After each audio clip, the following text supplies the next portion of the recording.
સુરત શહેરમાં no drugs in Surat city અભિયાન અંતર્ગત સુરત ક્રાઇમ બ્રાન્ચે એક મોટી સફળતા મળી છે।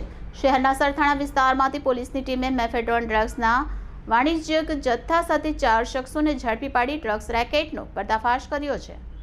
સુરત શહેર ક્રાઇમ બ્રાન્ચે નો ડ્રગ્સ ઇન સુરત સિટી અભિયાન અંતર્ગત મહત્વની સફળતા મેળવી છે।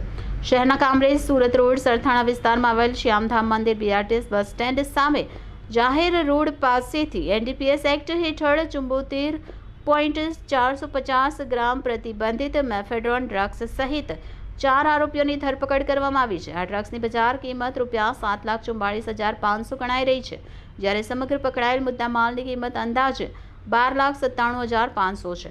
પકડી પાડવામાં આવેલા આરોપીઓમાં પંકજકુમાર નંદલાલભાઈ પાસવાન, સરફરાઝ ઉર્ફે રોમિયો, સરકુદ્દીન અંસારી, રોહનકુમાર કિશોરભાઈ રાઠોડ અને જગતજીવન ચિત્રસેન રાઉતનો સમાવેશ થાય છે। તેઓ GJ18BD 6195 નંબરની ડાર્ક ગ્રે કલરની સ્વિફ્ટ ડિઝાયર કારમાં એમડી ડ્રગ્સની હેરાફેરી કરતા ઝડપાયા છે। આ કાર્યવાહી પોલીસ કમિશનરની સૂચના હેઠળ અને જેસીપી તથા ડીસીપી ક્રાઇમના માર્ગદર્શન હેઠળ હાથ ધરવામાં આવી હતી।